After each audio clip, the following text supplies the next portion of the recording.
Vice President Yemi Osinbajo charges Christians to see resurrection of Jesus Christ as an assurance of a better life in him.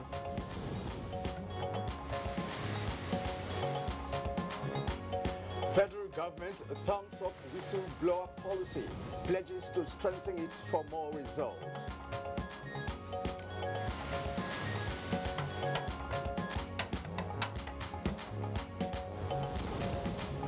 And first, Nigeria-China Governors Investment Forum ends in Guangzhou with signing of 3 memoranda of understanding.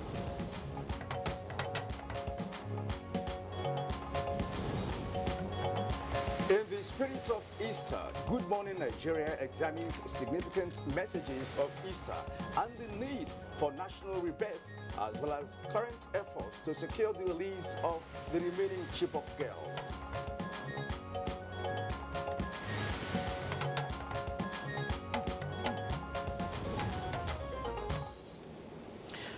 All right, let's quickly refer you to the Bible, precisely in the New Testament, where Easter, of course, is a festival celebrating the crucifixion, death, resurrection of Jesus Christ on the 3rd day. Now, it is also preceded by Lent, which is a 40-day period of fasting, prayer, and penance, which also began, Kieran, on Ash Wednesday. Yeah. Yes, Claire.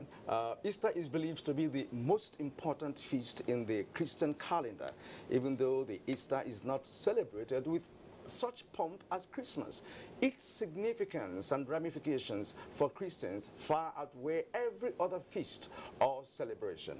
Indeed, Kieran, of course, to many Christians, the death and resurrection of Jesus Christ is central, to the faith. That's because, as the Bible says, if Christ did not rise from the dead, the faith of Christians would have amounted to naught. Now, that, of course, will be an empty ritual. Of course, the message of Easter takes many different shapes and forms, but the most central is always one of the renewal and rebirth, which is fitting with the story of the resurrection. All right, now, this theme, you will agree with me, Kieran, of course, is very apt, for us, as, of course, we grapple to reestablish the ethical and moral foundations of the Nigerian state, and that's, of course, to check the cankerworm of unbridled corruption, ineptitude, and moral decadence that's ravaging our country. And of course, this deplorable state of affairs has been injurious not only to the viability and sustainability of our national institutions, but to the very essence of what holds us as a people and our collective worth of Nigerians. Exactly, Kieran. So what lessons can Nigerians draw from the message of Easter as a nation searches for enduring solution to the myriad of challenges confronting it? Well, and as the nation tries to reinvent its ethical and moral values, one segment of the population that is most critical is the youth, who constitute about 70% of the country's population. Of course, if not more, Kieran. Now, it is a sad commentary that Nigeria is today a nation populated by a majority of youth with decayed moral values, ethical bankruptcy, and misplaced priorities embedded in sycophancy, greed, and indolence, and corruption. And that is exactly why the call for ethical rebirth among Nigerian youth is now most strident. But who will reform the Nigerian youth, and how can Nigeria generate high ethical standards as basis for strong institution and development? All right, now a major concomitant effect of intolerance, lack of unity, and moral decadence could be the current high level of violence and insecurity in the land, manifesting in incessant herdsmen-farmers clashes, armed robbery, kidnapping, and of course, we all know, the Boko Haram insurgency. And that Boko Haram insurgency has been Nigeria's most terrifying war after the Civil War. Thousands have been killed, over 2 million displaced, critical infrastructure destroyed, and of course over 200 innocent schoolgirls abducted. But just to add, Kieran, quickly, of course, that it is heartwarming to note that the Buhari administration has, of course, broached the head of the insurgents, liberating many communities and rescued 21 of the abducted Chibok girls. But what are the ongoing efforts to rescue the remaining Chibok girls? A big question. Yes, Clay. Actually, these are the issues that will engage our attention on Good Morning Nigeria today, coming to you from the network service of the Nigerian Television Authority, NTA, of course, the largest television network in Africa. I am Kirian Umayo. And of course, let's not forget to wish you happy Easter celebrations. I am Claire Adelabu Abdulrazak. I joined my Claire. And by the way, Kirian, let me welcome you back to Good Morning Nigeria. Thank you indeed. Thank you. Of course. In the course of the program, we shall also be bringing to you our companion segments, including newspaper review, business, sports, foreign, arts and entertainment. And right now, we're joining our newsroom where Anne Jibono is standing by. Hello, Anne. Happy Easter to you. Hello, Claire and Kirian. Good morning and welcome to the news. Christians are celebrating Easter, marking the resurrection of Jesus Christ. It marks the end of the 40 days of prayer, fasting and alms known as Lent. At St. Peter's Square in Rome, Pope Francis celebrated a solemn mass to mark the day. Cari fratelli e sorelle, buona Pasqua.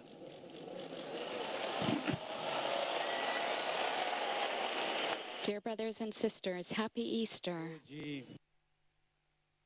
Pope Francis, in a homily, described Jesus' crucifixion and resurrection as the basis of Christianity's faith and hope. The Pope particularly prayed for Syria, hoping that all those suffering the effects of the conflict can receive the needed humanitarian aid. Pope Francis also prayed for an end to violent acts and conflicts in Iraq, Central African Republic, Nigeria and Sudan. The risen shepherd goes in search of all those lost in the labyrinths of loneliness and marginalization.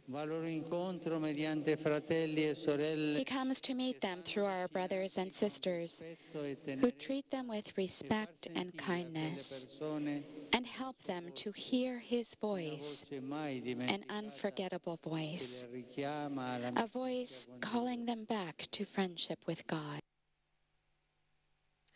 And back in Nigeria, Vice President Yemi Osinbajo has charged Christians to see the resurrection of Jesus Christ as an assurance of a better life in him and urged them to exemplify the attributes of the Messiah in their daily lives. He said this in his Easter message tagged Revelations of the Resurrection of Jesus Christ.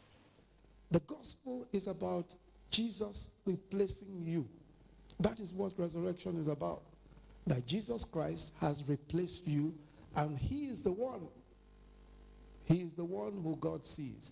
Whenever you see righteousness, whenever you talk about righteousness, whenever you talk about it, look at when the scripture says, no weapon formed against you shall prosper. Nigerians have been enjoined to keep hope alive towards a better country, just as the death and resurrection of Jesus Christ signifies hope and salvation for mankind. This was the thrust of Easter messages in some churches visited by our correspondent, Timothy Yusuf. If you are not giving your life to Jesus Christ, this is the day. He faced a lot of problems because of the redemptive plan, so that you can be redeemed. If Jesus Christ could resurrect in spite of all his enemies, it means that Nigeria can rise again and become a nation to be reckoned with among the community of nations in the world. The federal government has hailed its whistleblower policy, which has led to the recovery of looted funds in many currencies that may otherwise not have been discovered, describing it as an effective tool of fighting corruption in the country. In a statement, the Minister of Information and Culture, Lai Mohammed, said the policy has also shown the depth of support among Nigerians for the fight against corruption. Lai Mohammed thanked Nigerians for the enthusiasm and commitment shown in helping the government tackle the hydra-headed monster of corruption through the useful leads they have been providing to appropriate government agencies. The Nigerian governors and partners rose from the first Nigeria-China Governors Investment Forum with satisfaction, calling it a start of more good things to come from the collaboration, while some called for follow-up mechanisms to be put in place to ensure continuity of the partnership. Julieta Aino reports that the 3 MOUs were signed on the spot with promises of more to happen in the next months ahead. Talking about investment in energy and several other areas that are yet to be exploited. I have witnessed several MOU being signed by some of the ministers and governors, and I'm so glad about it. From what I found out, some of these MOUs, they will sign it and there'll be no follow-up. We that we live in China here, we understand the Chinese people very well. They don't see money, they don't see anything on track or whatever, they forget it. But the government needs to assign some department with some people living in China here so they can be able to follow up and see what can be done, at least to make sure they achieve it. A section of the indoor sports hall of the UJSWNS Sports Stadium in Calabar, Cross River State, has collapsed. Umar Basi Edet reports that the collapse of the 5,000 capacity hall followed a heavy downpour, but no life was lost. We heard this sound and the collapse of the structure. After 3 days of torrential rains, it was discovered to be substandard. The decking was done with 8 and 10 mm rods or wires, which is not proper. So we need to actually come and subject the whole structure to another integrity test by the proper engineers. Well, that's the news for now. Claire and Kieran will be back after this break. Bomb explosion or gunshots of an active shooter. That might be a terror attack. At such times, always remember 3 action words. Run, hide, report. Don't try to run towards the terror scene to save the situation, because there might be a second bomb blast or another attack. Run far away and take cover. Make sure you are safe first. Yes, it is in our nature to sympathize over the hurt, but remember, only trained personnel can help in such situations. When in a secured environment, promptly call relevant authorities and help will come. For anonymous reporting, call 09630-3250-5 or 0813-2222-106. If you see something, say something. Nigeria unite against terrorism. This message is brought to you by the Federal Ministry of Information and Culture.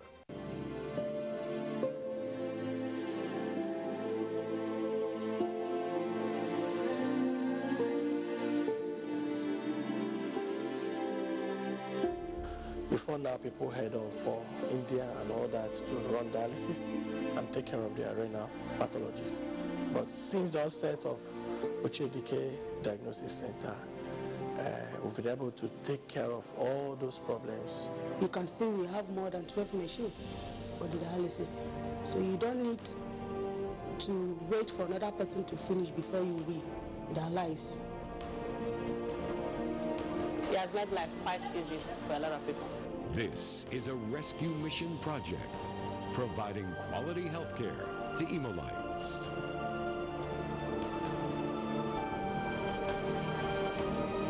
The Imo Rescue Mission. Imo must be better.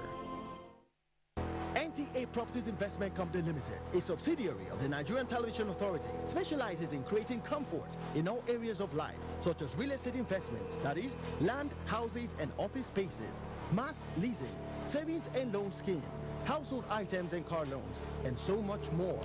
Other information and entertainment services include Property in Style, a TV program that airs on the network service of the NTA, and also Property Connect, a nationwide magazine. Our priority is to bridge poverty gaps and sustain quality welfare of our clients. Partner with us and watch us help you grow.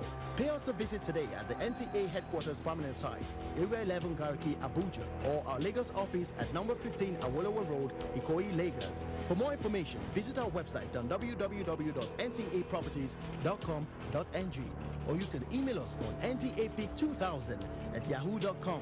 Call us on 080-2316-3474 or 080-6939-5185 or 070-3189-0555.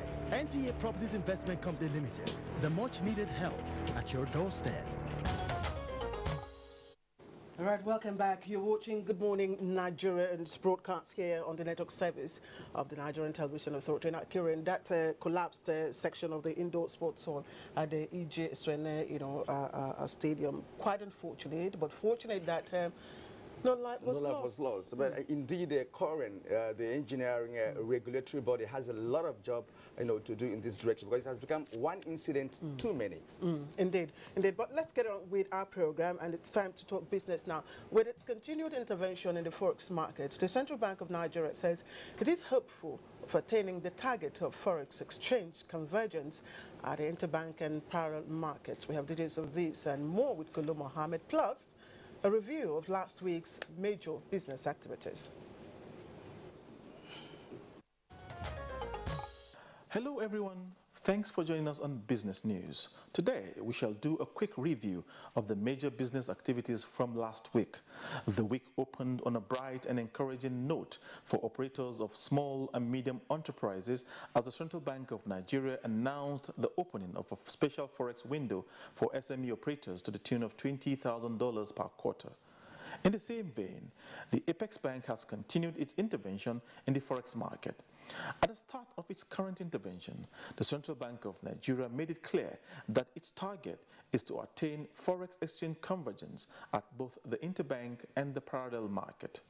At the close of last week, the Central Bank of Nigeria announced its intent to upward review amount of weekly forex sales to bureau de change operators and other forex market players. And as the Easter holiday officially ends today, trading is expected to resume on the floor of the Nigerian Stock Exchange. The last closing figures from Thursday, the 13th of April, is still trending. And for this week's prospects, we take you to the foreign scene. With the theme, Building a More Resilient and Inclusive Global Economy, the International Monetary Fund and World Bank prepare to host delegates from around the globe in Washington, D.C. at the end of this week for this year's IMF World Bank meeting. That's Business News. My name is Kolo Mohammed. Good morning. Thank you very much indeed, Kolo. Newspaper review is next on Good Morning Nigeria.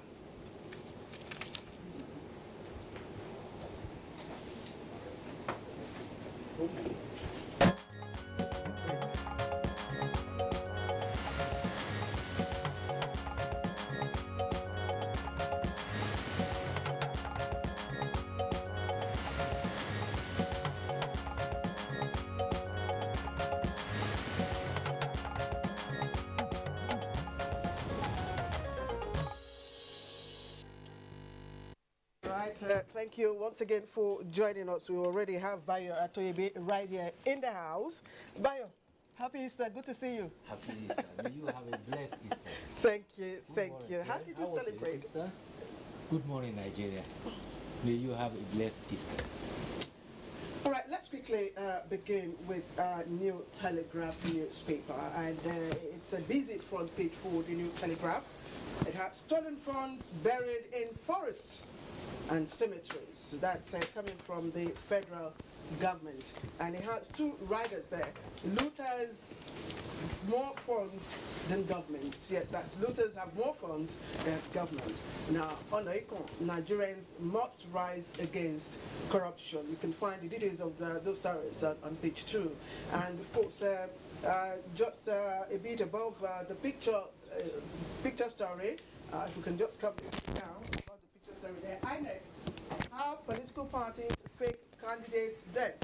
And politicians deliberately create ghost candidates. That's attributed to Yakobo. You can find the details of that on page 4. And above the nameplate, it's of course a story that will interest a lot of passengers. Abuja Airport runway ready today, and that's coming from FAN. It has a rider to that. NCAA, of course, project 99% completed. Airport opens on Wednesday. Good news. Yes, of course.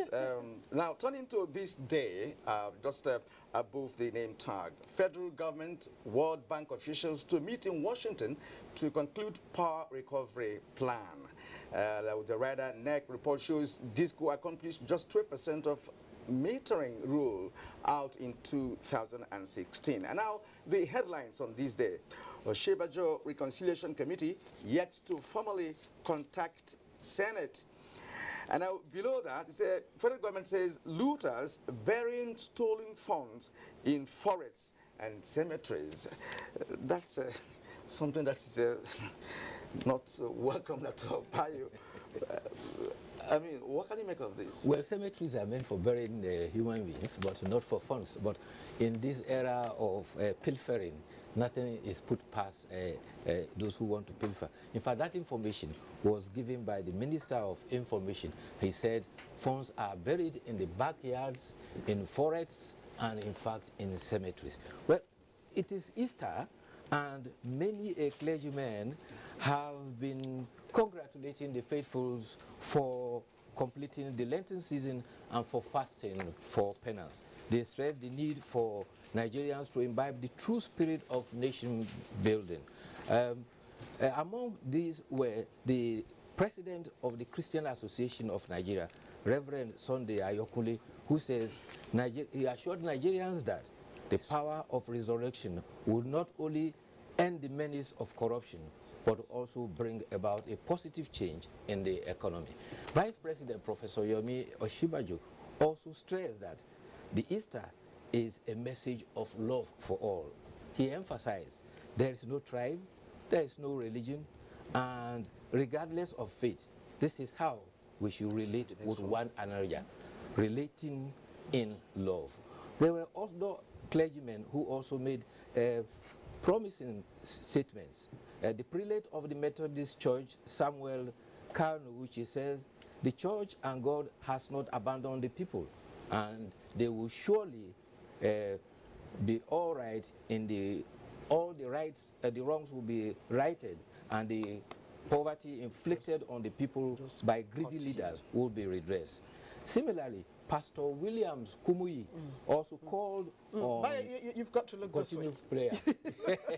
Called on continued prayers, yes. And he actually said that the economic recession and security challenges that we face now will soon be a thing of the past. But what I found most interesting is the statement from the chairman Christian Association of Nigeria in Borno.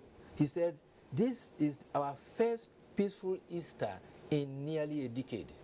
Bishop Mohammed Naga, chairman of the CAN in Borno, said the military and the government deserves a lot of praise for decimating Boko Haram, so much so that Christians can now celebrate Easter without curfews, without barricades. He says, since 2009, sometimes we celebrate Easter indoors, no vehicle movement, and no visitation to friends.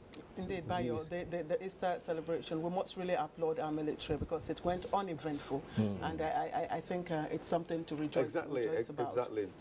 Now, let's take a look at Daily Sun.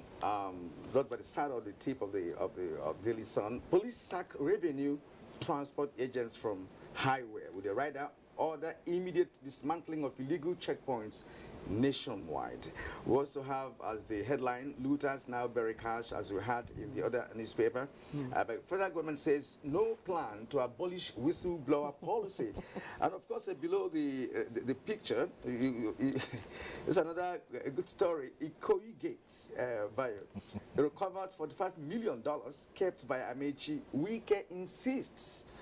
Well, I don't know whether that's any proof to that. Well, just hold on, you take all this together. Of course, we have another newspaper, the Leadership. It has as its lead story, there you have it, cost cutting.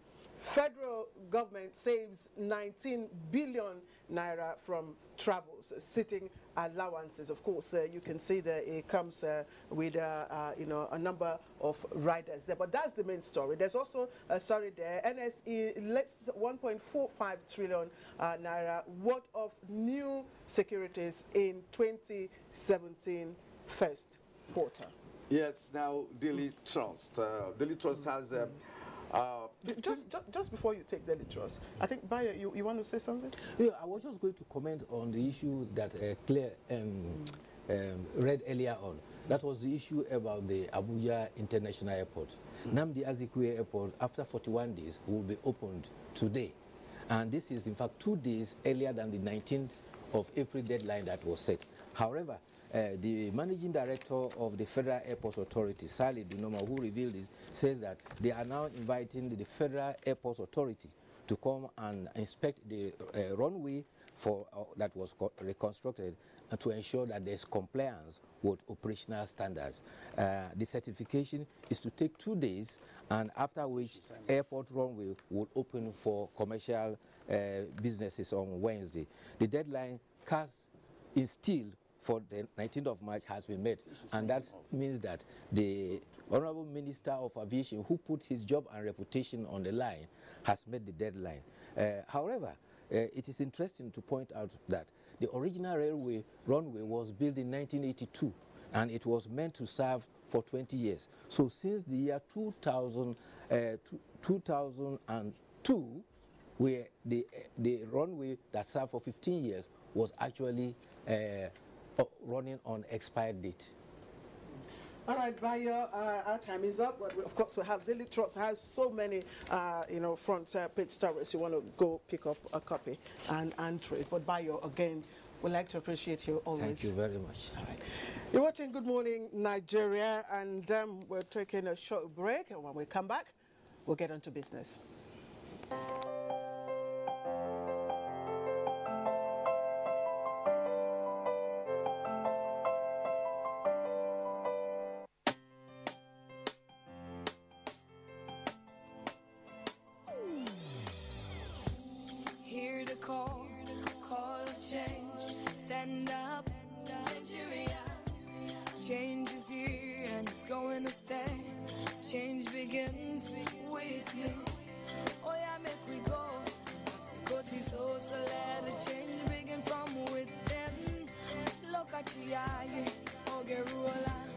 Change begins with you and me.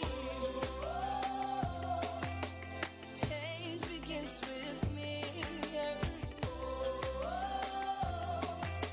Change begins with me. Change begins with me. Coca-Cola?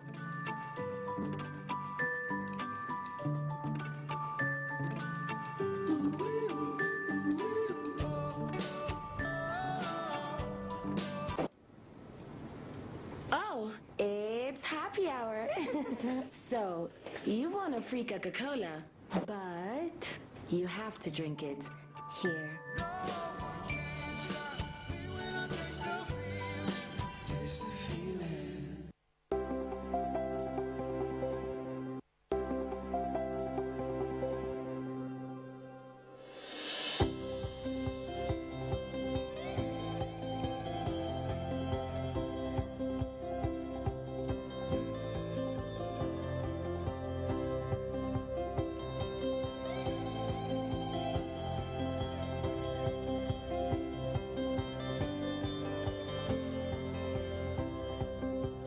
We appreciate the gesture, we appreciate her love, and we know that she cares about the people of Nigeria.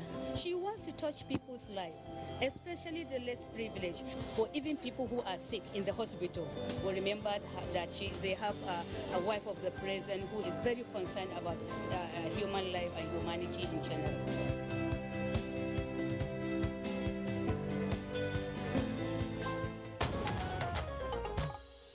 You can forward it to me. All right, welcome back. If you've just tuned in, this is the network service of the NTA, and you're watching Good Morning Nigeria. Kiran.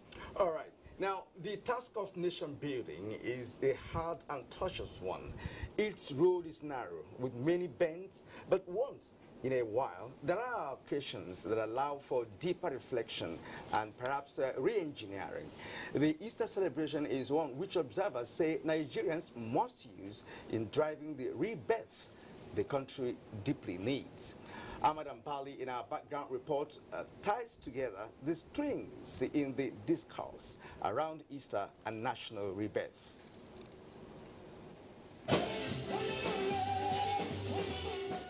In the Christian faith, Easter embodies a celebration of the resurrection of Jesus Christ 3 days after his death on the cross. Christians believe through his sufferings, death, and resurrection, Jesus paid the price for remission of sin, thus purchasing for all who believe in him eternal life. The commemoration in Nigeria is accompanied by celebration and special services, with religious leaders emphasizing the need for Nigerians to use the period for reflection. For the discerning mind, the period of Easter calls for rebirth, not only at the individual level, but also at the national level. In the case of Nigeria, the most populous black nation, brimming with potentials, observers say Easter must be used as a time to re-engineer for change. On the economic, political, and socio-cultural fronts, they want Nigeria to rise from the ashes of its past and become imbued with virtues such as hard work, dedication, selflessness, and sacrifice. We must continue doggedly with determination to ensure that we work hard to free our country from recession and other afflictions. As evidence in the sacrifice made by Jesus, Nigerians, in their estimation, must begin to think above themselves on a wider plane that embraces all of humanity.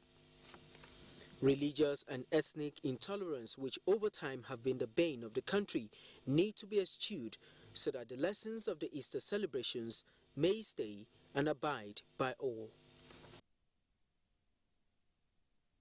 All right, that was Ahmed Mbali giving us a background to our discussion. Ahmed, thank you.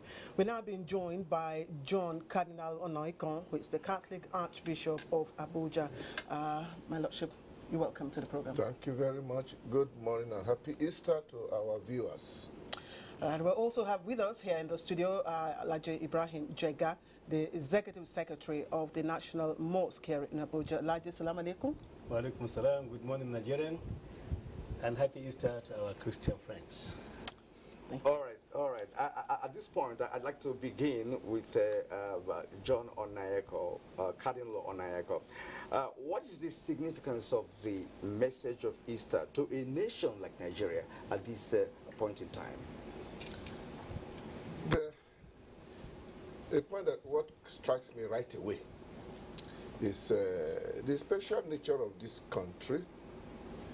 I think it's about, Nigeria may be the only country where you will find a program of this nature on Easter Monday, in which the two guests will be a cardinal and an executive secretary of a national mosque. You don't have that in many places. It is, which means that in Nigeria, we do believe that whatever is good in any religion should be shared by everybody.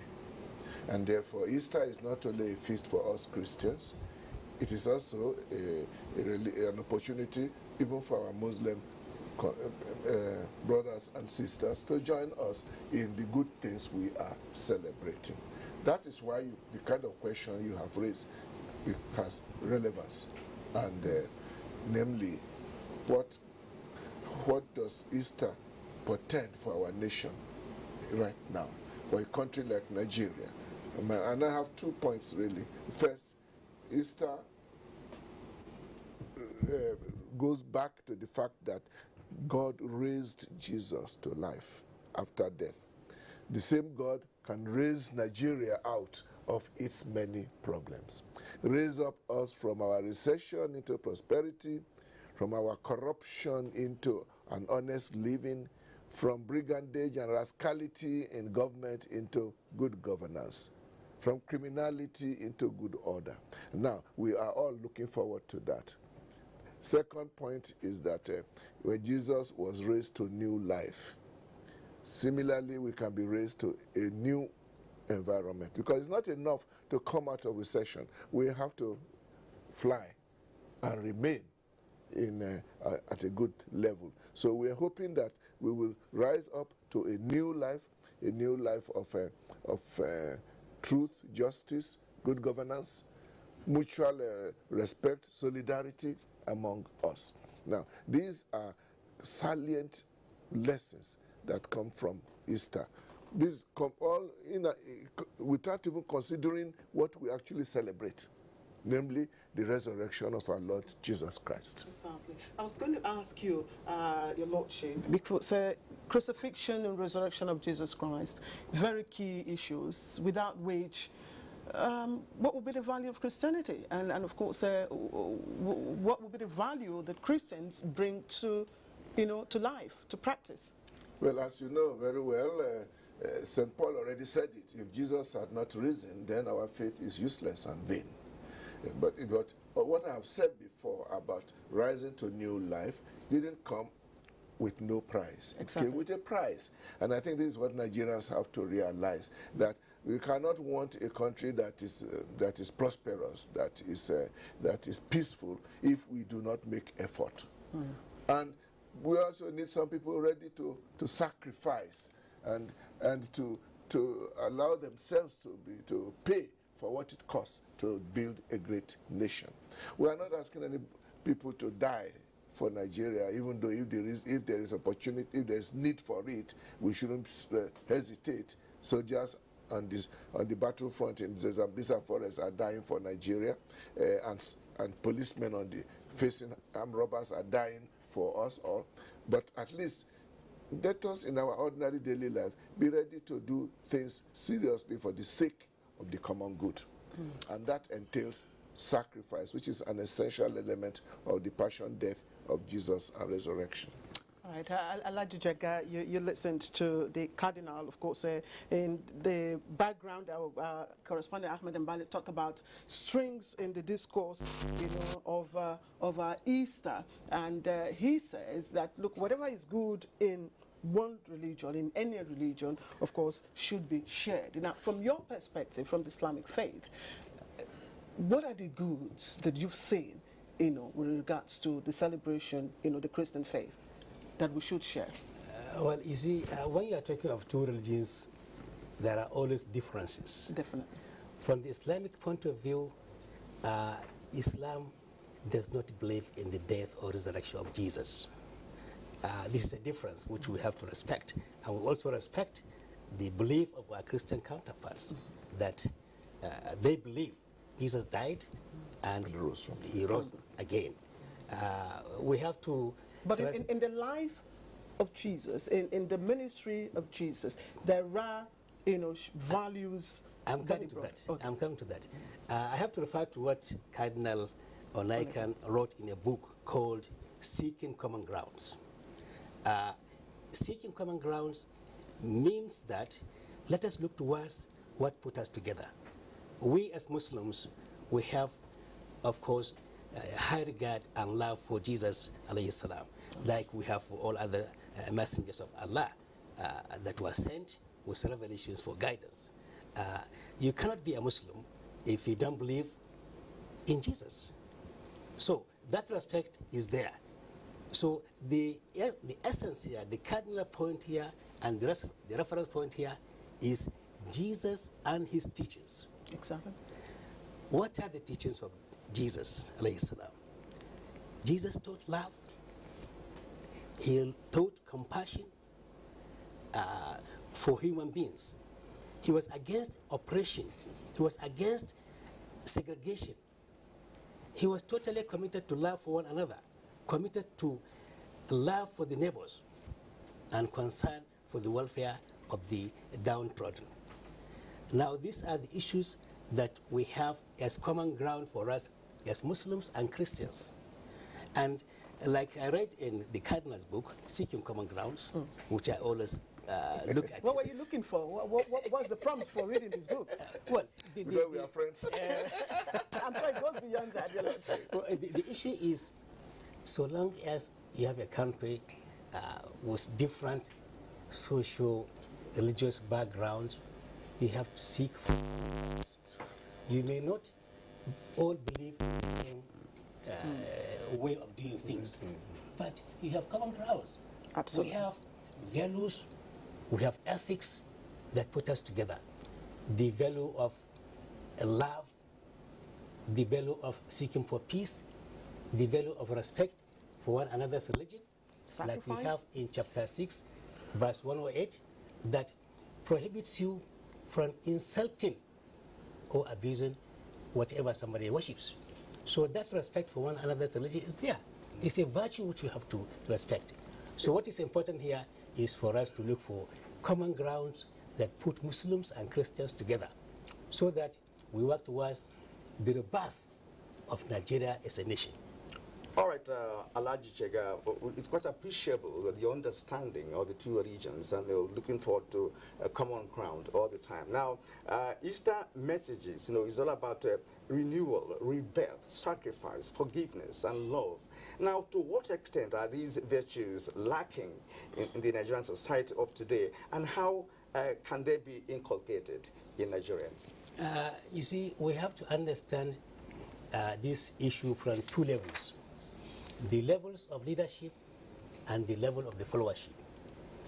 Here we are today in Nigeria, we have leaders who swore to their oath of allegiance and oath of office.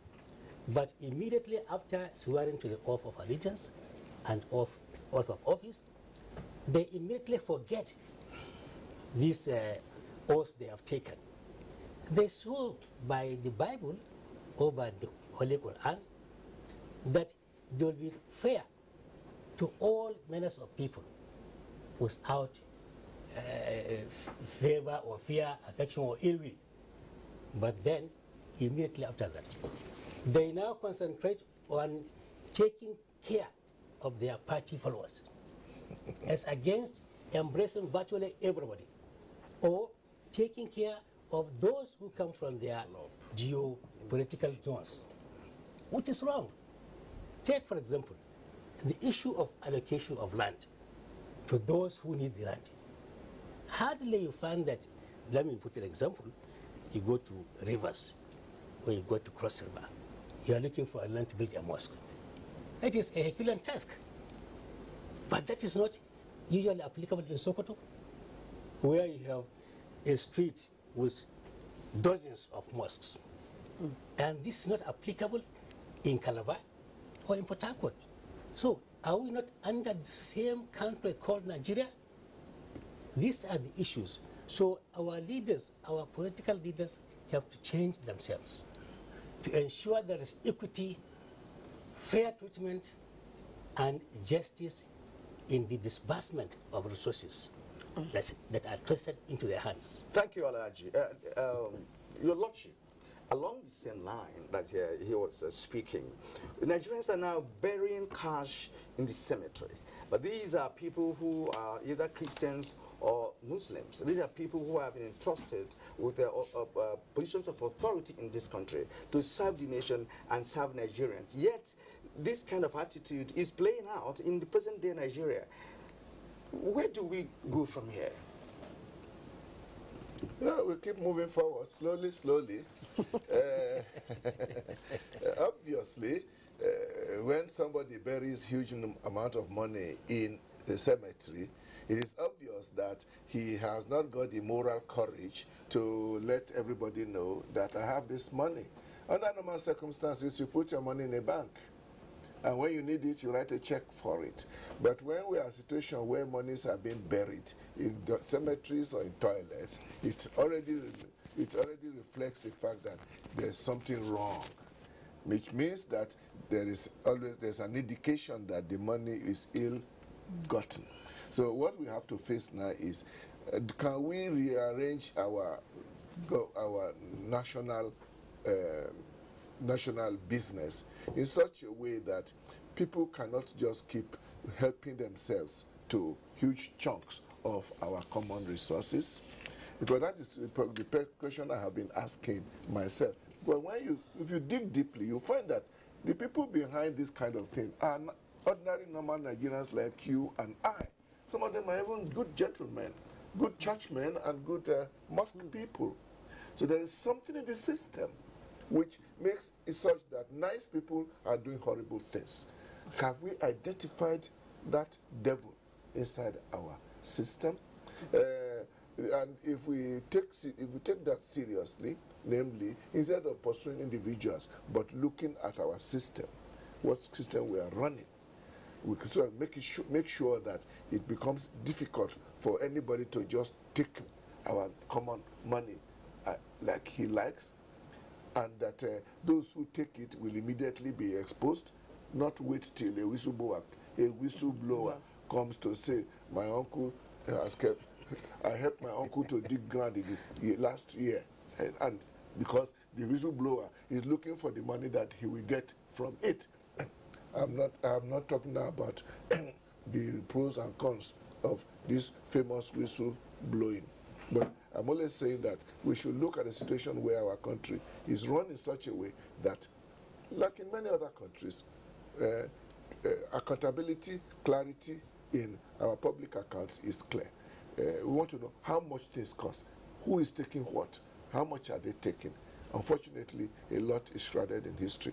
To come back to the analogy about common grounds, since it's referred to my books, I always think of two kinds of common grounds. There is the positive common grounds of the values that we share, which he has clearly illustrated.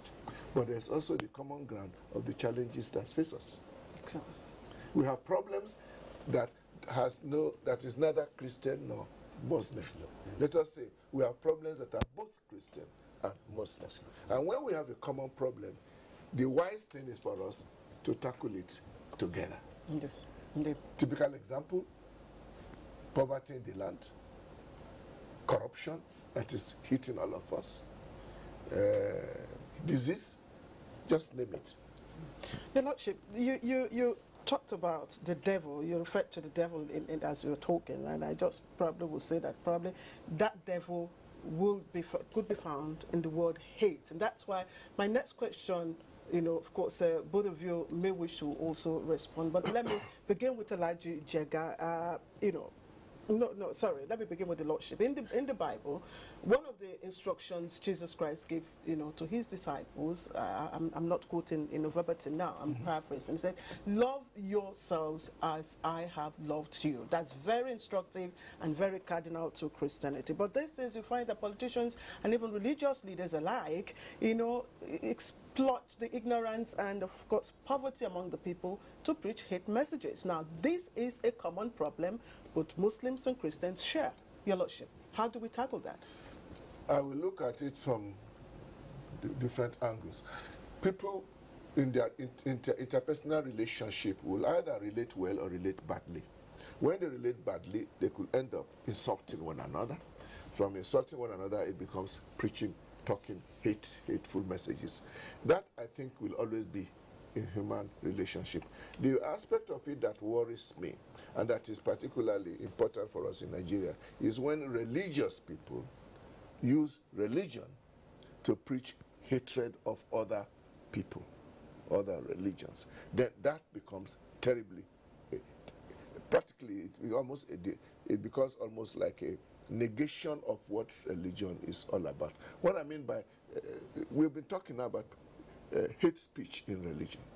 Now, when people come and say that this part, and when people are speaking all kinds of bad things about another religion, and practically also telling their own followers not to have anything to do with the followers of the other religion because they are all bad people.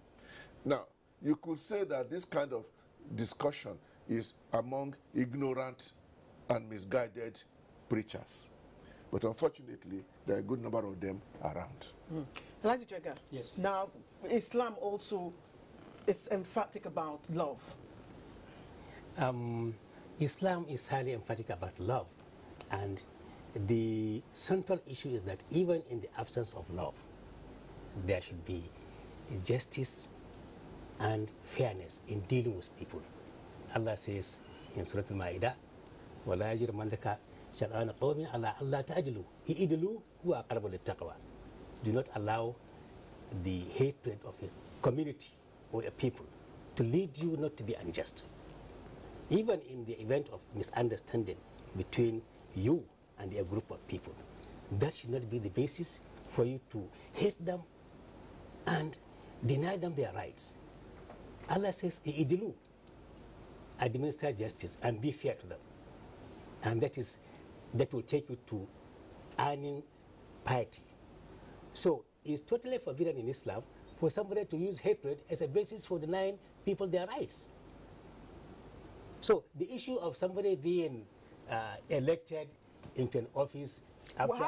Well, how do you see a religious leader, taking advantage of people who are ignorant of what the faiths say to preach hate messages? Now that's not that's against the instructions of evil Prophet Muhammad. A religious leader preaching hate speech, that is not a religious leader. He is more of a devil than a leader, because, like for example, and it is also applicable in Christianity. Rasulullah sallallahu alaihi wasallam said, "Man kana yu'minu billahi wal yawmil akhir, falyaqul khayran aw liyasmut." If you believe in God Almighty and that there will be a day of judgment, then your utterances should be tilted towards what is good. You should say something good, or you keep quiet. So you have no basis to spread hate speeches. If you do, you are not a leader. You are not a preacher. You are more of a devil. Okay. All right. We've mentioned the devil here on two occasions. Both of you did. Now, one may ask a critical question. Has this devil actually taken control of all sections of Nigerians, especially those in authority? Now, this is a country where many believe that, there's no openness. We thrive most of the time in deceits and deceptions. Now, how do we bring back the truth and sincerity in governance? What are those ingredients required for us to begin to have leaders who have the fear of God, not just by taking an oath, but putting it into practice, His Eminence?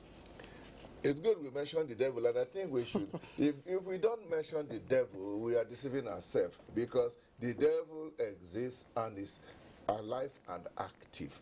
But thanks be to God, I think both Islam and Christianity believes that no matter what the devil may be doing, it's never stronger than God. Therefore, those who believe firmly in God and are sincere with their faith don't have to fear the devil. The whole point, therefore, is how do we engage this devil and make sure that the evil that he is trying to push us to do, we say, no, we are not going to do that way. Everybody has to make an effort. Everybody have to make an effort to behave well. We don't naturally behave well. We tend sometimes, very often, not to do the right thing, which is why we have laws. And with laws comes also punishment or sanctions. So people to live well. One point I wanted to make is this. We have to hate speech when somebody is just coming out there and shouting is one thing. But there's another element, very, very fundamental, which I believe we need to look at very carefully.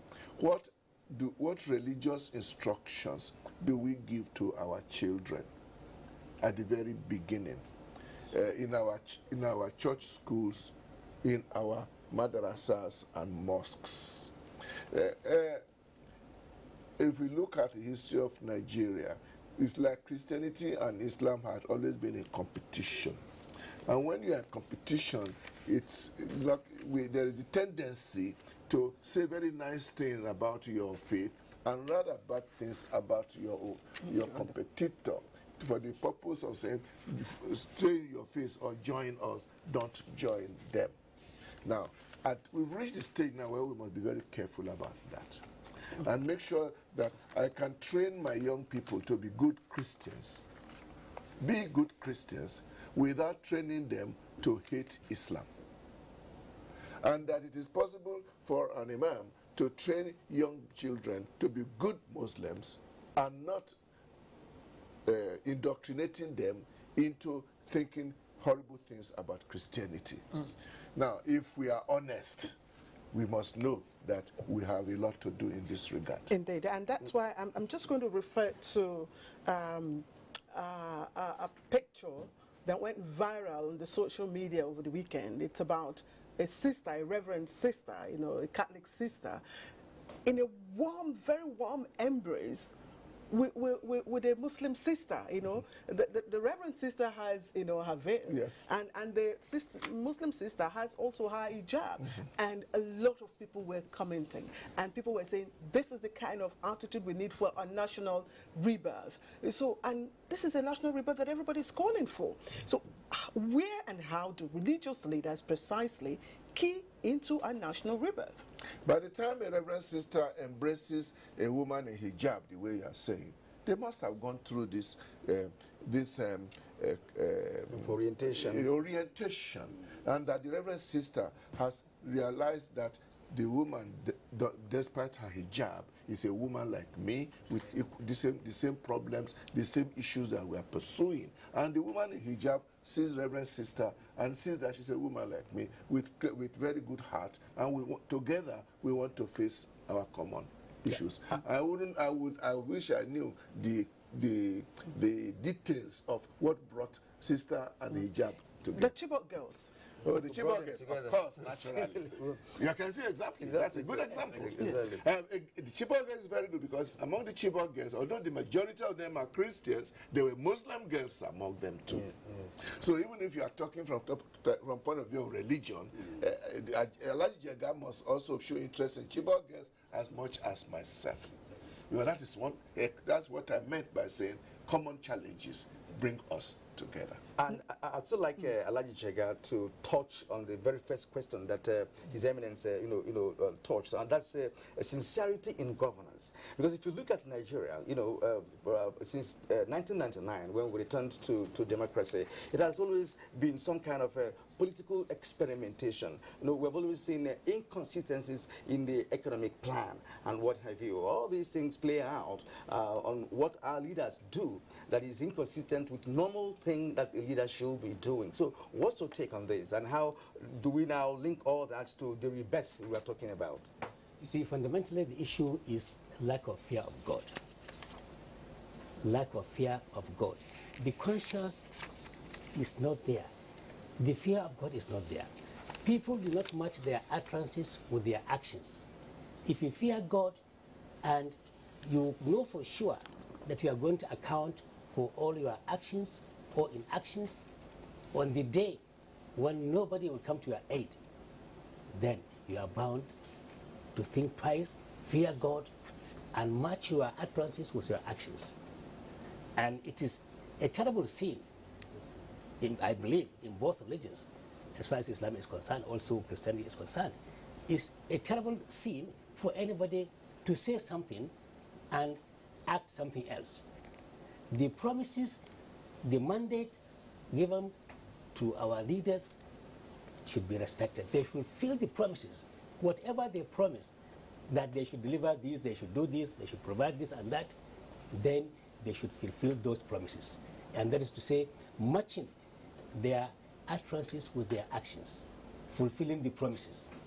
And coming to the issue of rebirth, you cannot rebuild or get somebody to be born again, if I may put it that way, unless if you change yourself, you work towards it. You have to revisit your conscience, your internal self as an individual. So you cannot just expect change to come when you don't work towards the change yourself. So you have to look at yourself, re-examine yourself as an individual, and re-examine the entire community. A community is made up of individuals. If the individuals have positive thinking in themselves, and they are ready and conscious and committed to positive change, then the entire community will one day turn out to be a changed society. Okay, I'm amazed at, the opinions and views that, we prefer when we talk about the two religions. Religious leaders both agree and emphasize values that both religions share. And if that is so, and we have so much decadence, corruption, poverty, ignorance, would it be that our religious leaders have failed or have, complicit or, I don't know. Or not in total control. Yes. Let's start with your Lord, your Eminence. I'm not going to allow anybody to put the blame for the problems of Nigeria on me. I have not taken any job to run this country. I didn't stand election. So the running of Nigeria, to make sure it runs well, should be, the burden and the responsibility should be placed where it is. I do agree, as a religious leader, and by God's grace, I'm considered one of the foremost religious leaders in Nigeria. What I judge myself on is, what do I preach? And to some extent, too, how do I behave? Because if you must also behave in such a way that it does not contradict what you say.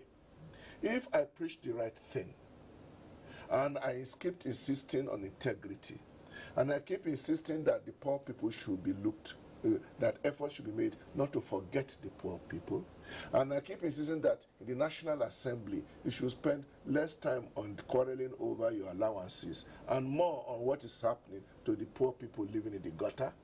Once I do my duty, whether they do it or not is now their own responsibility. Now the question is, how do we link the good things we are saying with the reality on ground? In some places, the religious leaders take over government, like is happening in Iran, for example.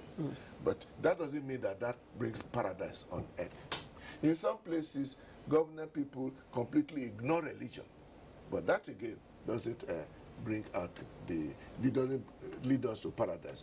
I believe that a country like Nigeria, where religious leaders have their say and they have freedom to speak, leaves the people in power the duty to decide and make up their own mind that I will do this. Luckily, almost all our political leaders tend to belong to one religion or the other. We even have a vice president who is a pastor. It cannot be more than that. Therefore, the whole question of the distance between what we believe and what we do, that is the problem, like Alhaji Jega has said. And I believe firmly that that gap not only can be bridged, it must be bridged. How do we bridge it, Alhaji Jega, that gap? I think I'm highly optimistic that with time we'll get there. And how to bridge it actually is to add more effort in preaching exactly what we should do. We're preaching the correct preaching, counseling. We start with the home, the school, because the generations that are here today are gone. You can't expect somebody who is 70 years old, like me, something to be there in the next 20 years. Very few, anyway. So we start from the home, from the school, and reorientate the younger ones, beginning from everybody's family. Take note of, observe your children. What are they doing? When do they come back from where they went out to? And what type of themes they watch? Do you give them the time to discuss with you and guide them, give them some extra lessons yourself to establish a rapport between you and them and ensure that you give them the right upbringing? Once we concentrate on the home, then it will get to the larger society. All right, let me, of course, round off by appreciating... But before you do that, Claire, I want to mention this. You know, in Nigeria, when it comes to pilgrimages, because we believe that a pilgrimage is about renewal, you know, spiritual renewal, so to speak. Nigeria actually contributes a great deal of, you know, in the population of people who go to pilgrimages in Mecca or in Israel or Rome. But that does not reflect in our day-to-day activities and behavioral pattern. That is another issue, because morals, as Alhaji Jega did say, plays a key role in all of that. Well, a religious leader who preaches something and does another, of course, is not a good one. And I think we do have many of them in the society today. Now, how do you, well, for those of you who are in the helm of affairs of Christianity and Muslim in this country, how do we fight those fake ones that keep deceiving the society? And of course, the younger generation of Nigerians they easily assimilate such messages. How do we work against the fake, preachers? Well, like I said, we shouldn't despair. We shouldn't be pessimistic. We should be optimistic. We will continue to do the best that we can in terms of preaching, in terms of enlightenment, and in terms of we ourselves doing the correct thing for it to be copied and emulated by others. I would like to believe that the incidence of fake preachers is not the order of the day. That the majority of those who preach in Nigeria are not fake preachers. There are fake preachers, and by their fruits we shall know them. As for pilgrimages, people go on pilgrimage for variety of reasons. People go on pilgrimage more or less like tourism, and there are those who go on pilgrimage to make money. But if pilgrimage is part and parcel of trying to increase and deepen our spiritual convictions, it definitely has a positive impact. I have led some pilgrimages myself to Rome, to Israel, and to Lourdes, to holy places. We spend the whole time praying from one place to the other for ourselves. And if you look at the pilgrim, the way they are praying very, very seriously at some very important places, you can see that they are in touch with God. And we believe that when they come back home, it makes an impact on their lives. But if one goes on pilgrimage so that he can add JP to his name or Alhaji to his name, of course, once he has gotten Alhaji and JP, that's the end of it. All right, let me quickly add Alhaji and of course Your Eminence. A huge population, number of our population, is comprised of the youths. And unfortunately, it is among them also that we record high moral and ethical challenges. How did we go wrong? Well, like I've just said, that every family is supposed to get closer to the children and the youth. In the cycle of religion, like Cardinal knows very well, we have youth wings in all our strata of dialogue and what have you for understanding.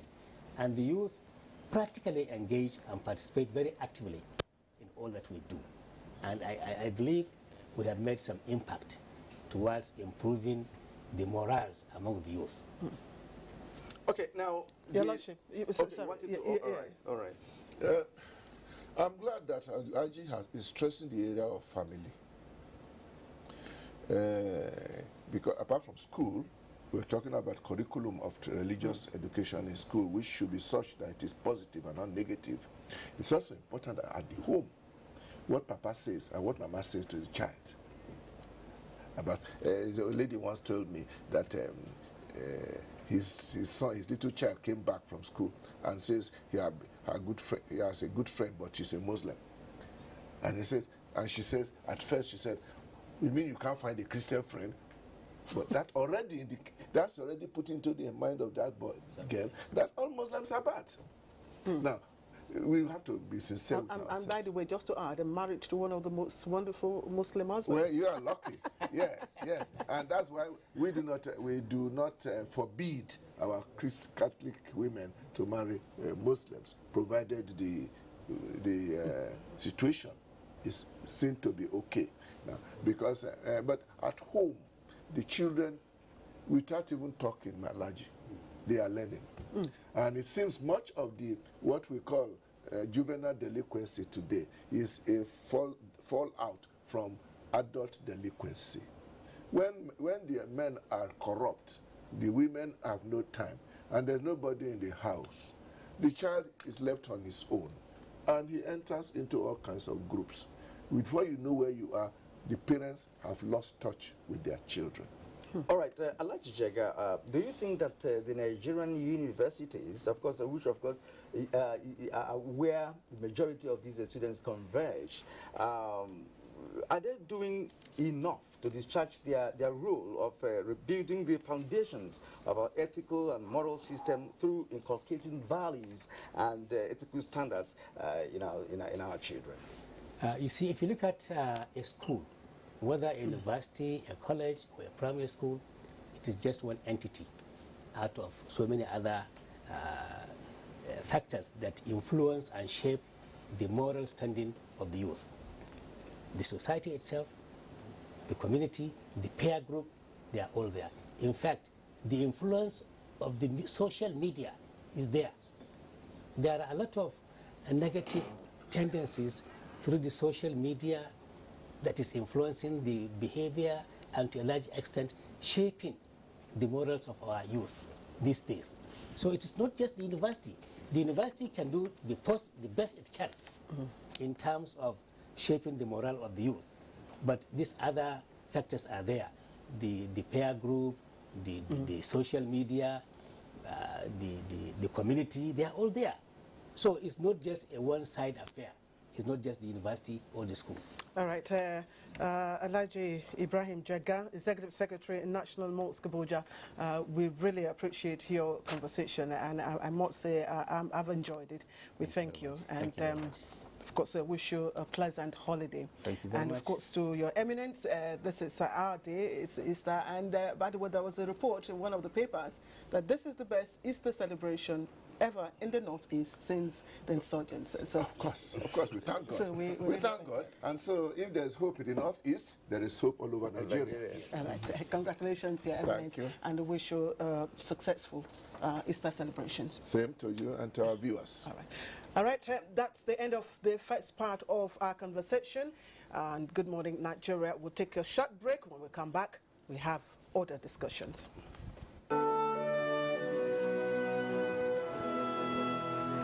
That scenario will not happen. Many farmers have been displaced by insurgency, but agricultural production is bouncing back. Nigeria is working towards food sufficiency. FAO, thank you for coming. We discussed we're going to need your help in expanding agriculture, in introducing new crops for local consumption and export. We need to make the rural people richer and happier than they are now. We must become a nation where we grow what we eat and consume what we produce.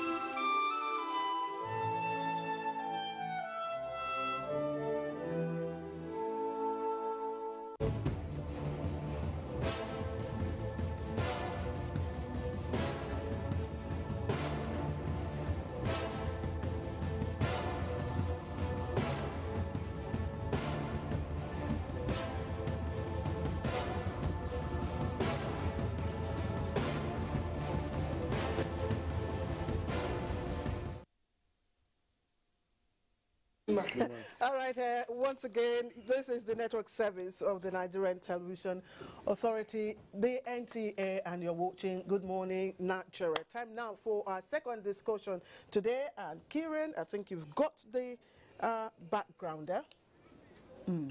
Okay. Of course, there it is. Now to the second leg of our discussion for today, which is closely related to our first discussion.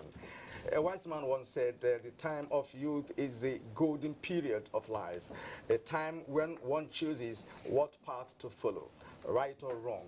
Therefore, aligning the thoughts, actions, and aspirations of youth, especially in Nigeria, with national ethos is of the utmost. Experts believe directing the minds of the youth to constructive enterprise requires a well thought out and articulated plan. How much of this is being taken into consideration by leaders, and how can youth themselves lead the charge, albeit from behind, in upholding right and denouncing wrong?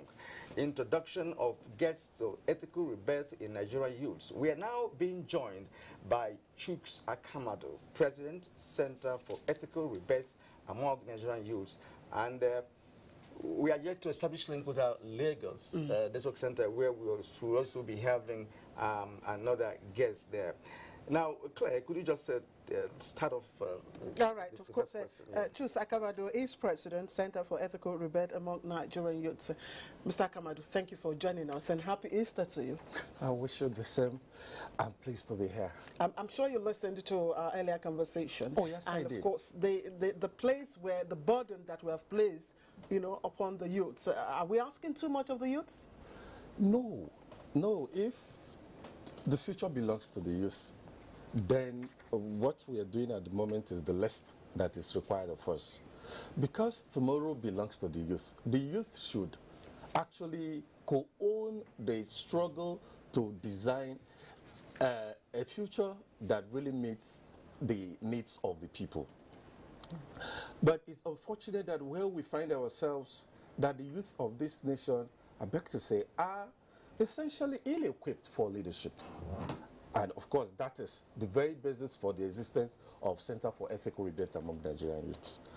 Yes, the Nigerian youth is very keen to take over leadership in this country.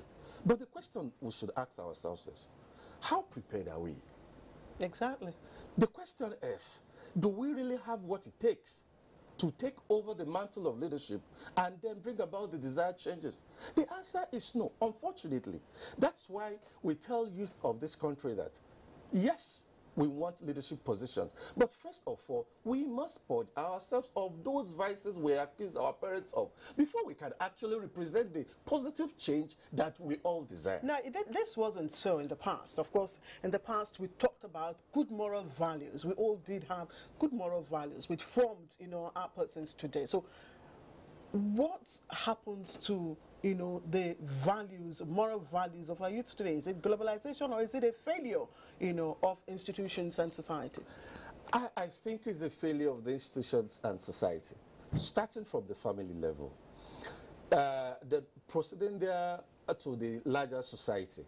I think there is no more interest in ensuring that the youth turn out to be morally healthy. Initially, our parents went to school because, one, they wanted to have education, not just have education, but functional education. But today, our youth go to school not because of the intrinsic value of education. They just go to school because they want to be employable. That's not supposed to be so.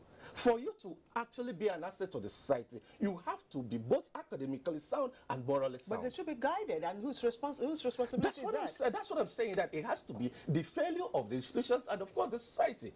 Our parents are not doing enough anymore.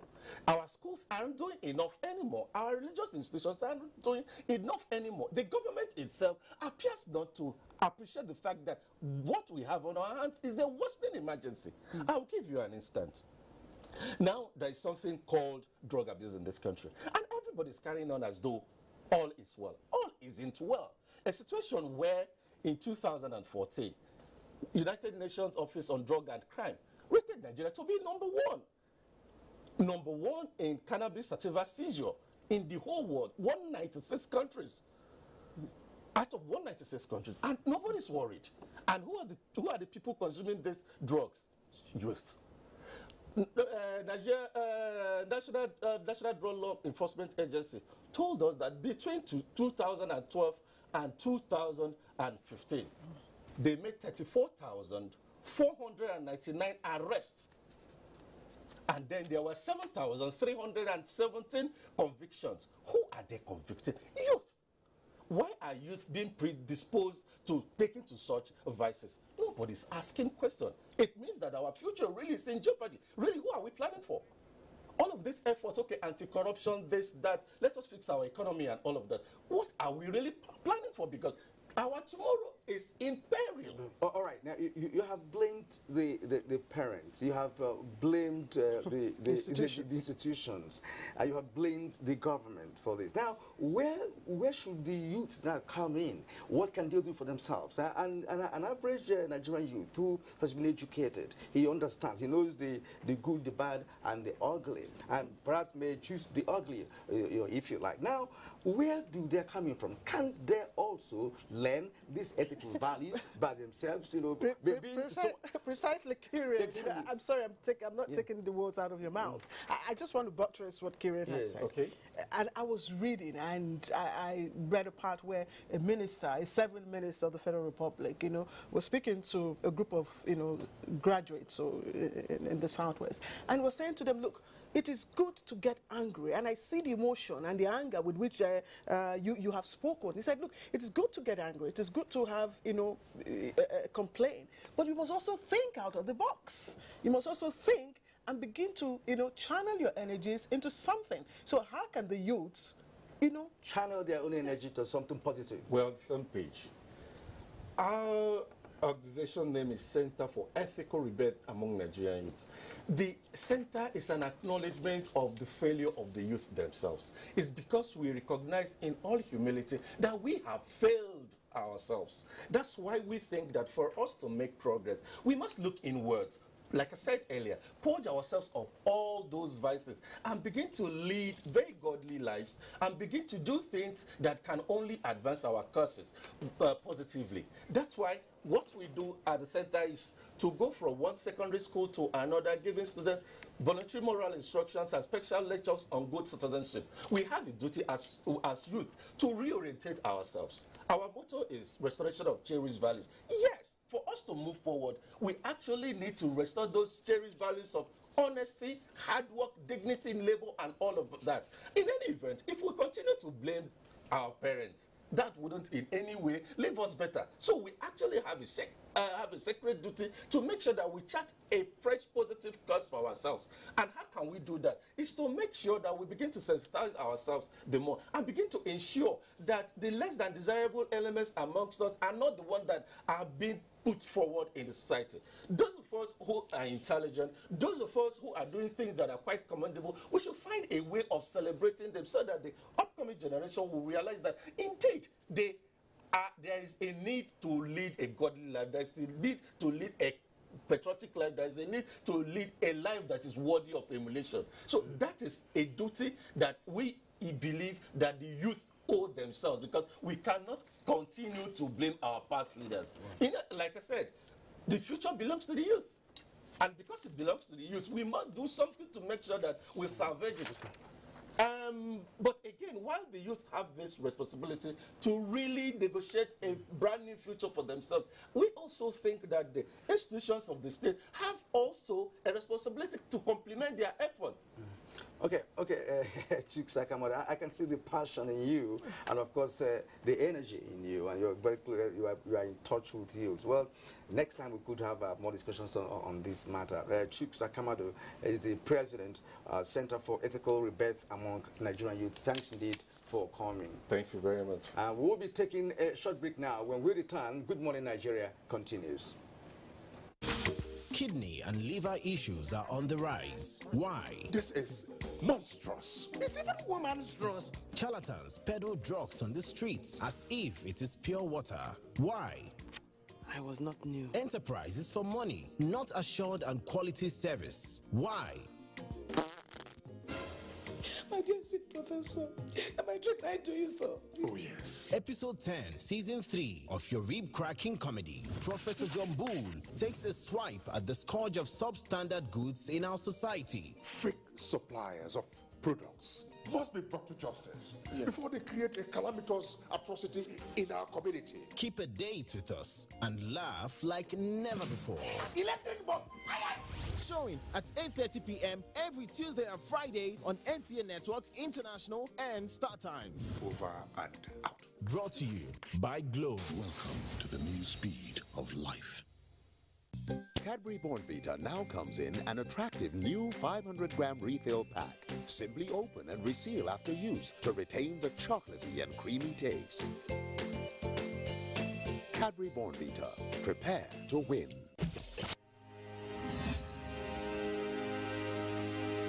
NTA Television College Jos, an affiliate of Ahmadu Bello University Zaria, has maintained her reputation of putting together courses that are highly relevant to manpower needs of the broadcast industry. The college has put together 3 core courses for 4 weeks on computer networking for television for the engineers in the broadcast industry. Date 17th April to 12th May 2017. Registration fee 80,000 naira with accommodation. Also, a 4 weeks course on English grammar and pronunciation for broadcasters, presenters, scriptwriters, news editors, journalists, and master compares. Date 22nd May to 16th June 2017. Registration fee 80,000 naira with accommodation. TV College also has a 4 weeks course on specialized reporting to cater for those that want to learn the skills of reporting from judiciary, crime, conflict zones, environment, business, natural disasters, politics, and health. The course will teach you the ways to write and handle stories with peculiar situations. Registration fee 80,000 naira with accommodation. Date 19th June to 14th July 2017. Venue of all courses will take place at NTA Television College, Rayfield, Jos. For more inquiries, contact us on 0806 980 9807 0703 660 7155 or email us at ntacollege@gmail.com. NTA Television College, Jos, training you to be the best you can be. All right, this is still the network service of the Nigerian Television Authority, and you're watching Good Morning Nigeria. Don't forget, of course, we have a Twitter handle. You can also join us in our different discussions at NTGMN. Now, it's been 3 years since over 200 students were abducted from Chibok, and 21 of them, of course, have regained their freedom. But, of course, the federal government has assured Nigerians that it is in negotiations for the release of the 195 missing Chibok school girls with appreciable progress. Now, Vice President Yemi Osinbajo also recently told newsmen that the emergence of 2 factions in the Boko Haram camp is the reason for the seemingly difficulty in securing the release of the remaining girls. What are the prospects of the release of the schoolgirls anytime soon? All right, we're now being joined by the theater commander of Operation Lafia Dole, Major General Lucky Irabo from our Maiduguri Network Center. Major General Lucky Irabo, thank you for joining us.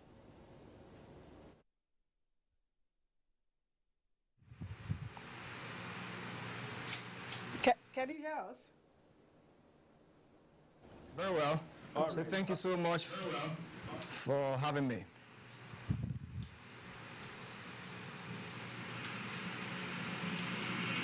Three years last week that over 200 secondary school girls were abducted in Chibok, and the Buhari administration has successfully rescued 21 of them. What are the efforts to free the remaining girls?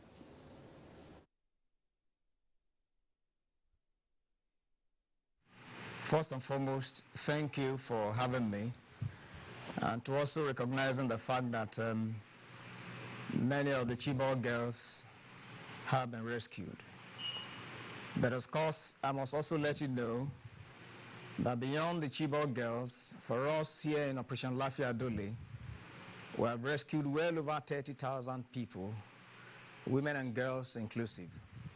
So from the point of view of the operation, our search is not just for the Chibok girls, but for any other person, whoever has been held captive by the Boko Haram terrorists. We learn that negotiations are on to free the rest of the girls. Now, can you confirm this? And in fact, let Nigerians know the efforts are being made to ensure that the remaining girls are rescued. Kyria, you know that I'm not the right person to answer that question. But then, of course, if negotiations are being held, for me, it's good.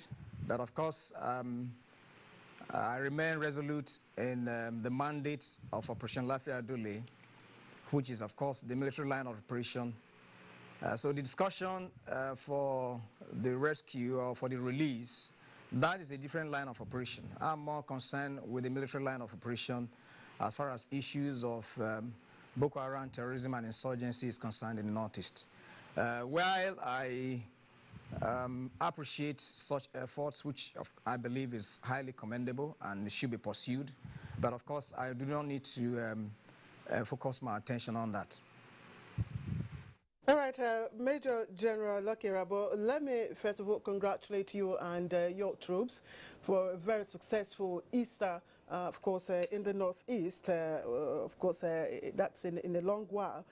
Again, what so far, how has the cleaning up of that area, how is it going? You want to share with us?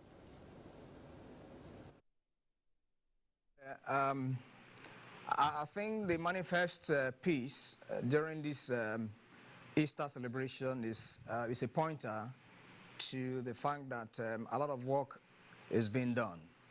As I speak to you, all my troops across the theater, they are at alert in their various positions, and many of them are, of course, on the offensive in terms of moving constantly, day and night. We'll believe that with this sustained effort, sooner than later, we will heave a sigh of relief in terms of any form of attacks or any form of threats throughout the Northeast.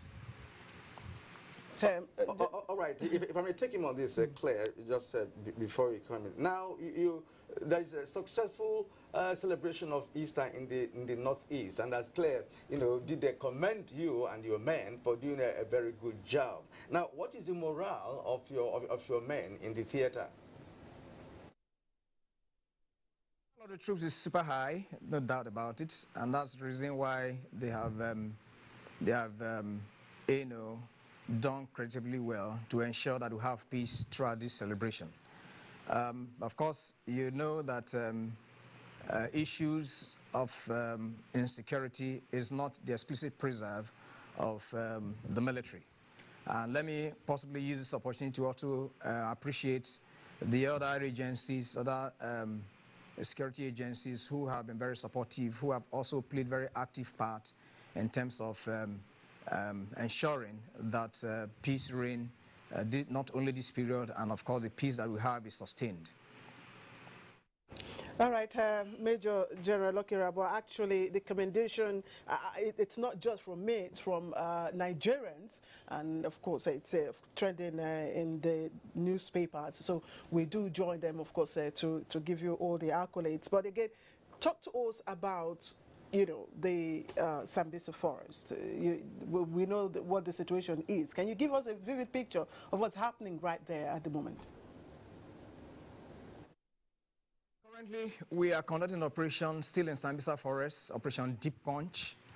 After the capture of Cambazero, of course, from the briefing I gave some time past in December, we did, show the exodus, as it were, of the Boko Haram terrorists who were mixed up with women and children. And we felt that we needed to trail them to wherever they are. So the operation we are currently conducting is to seek them out from those foxholes within Sambisa forest. So even though the rest of Nigerians celebrated the Easter, a good number of my troops celebrated it right in the heart of Sambisa forest. So we do not want a resurgence or a reoccupation of Cambazero and, of course, some other places within Sambisa forest that we have routed the Boko Haram terrorists from. And that's the reason for which this operation is being conducted, ensuring that every nook and cranny of the forest is searched, and whoever is still held there is released. So the operation is on course, and we hope to sustain it, especially now that we have favorable weather conditions for us to conduct such operation. So this is what we're doing, and we'd like to assure every Nigerian that our mandate remains on course and our resolve remains unshakable. Lieutenant, your resolve unshakable.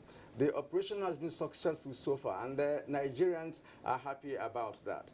Now, Major General Loki, now let's look at the state of opportunistic bombings in and around Borno State, for instance. Now, what is the counter effort being made by your men to ensure that these opportunistic bombings should stop?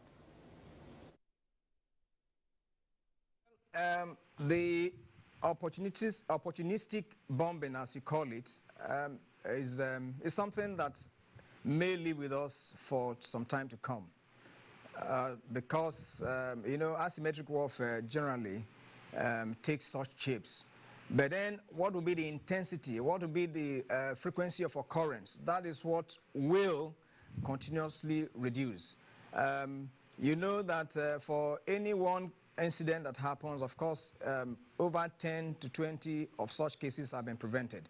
Within this period, because of the alertness and the vigilance of our troops, that you never saw occur within not just Maiduguri, but of course all the major towns and cities in not only Borno State, but of course the entire Northeast. We will sustain that measure. I do not think that this is a good platform for me to reel out what measures we are taking. But all I can tell you is that a lot of measures have been taken. We've learned from the mistakes of the past, and we are working, you know, to ensuring that those gaps that once existed are properly closed. Right. Let me also ask you, I did talk about the successful Easter celebration in the Northeast. What may have led to that? Is it a probable change in operational tactics, or is it more support from, you know, communities in your areas of operation? It's an aggregate of all these factors which you've talked about. I mean, you know, I've you know, appreciated in the time past, and which I'm still doing now, that the populace and of course everyone have increasingly given us support and encouragement. Information is flowing more than ever before. People are indeed, you know, commending our troops, and that of course has also raised their morale. That is, I would say that it's an aggregate of these various factors that has led to the status that you have now described relative to this Easter celebration. But it goes beyond that. You know that sometimes, you know, the idea that says once bitten, twice shy holds true in such circumstances, and that's the reason why we have been able to make the impact that we have made thus far. And we want to thank God that this is what we now witness. Now, let's ask you this. It's a thing of joy that many communities have been liberated by your troops, and many of them also, you know, returning. Many indigenous are returning to their homes once more.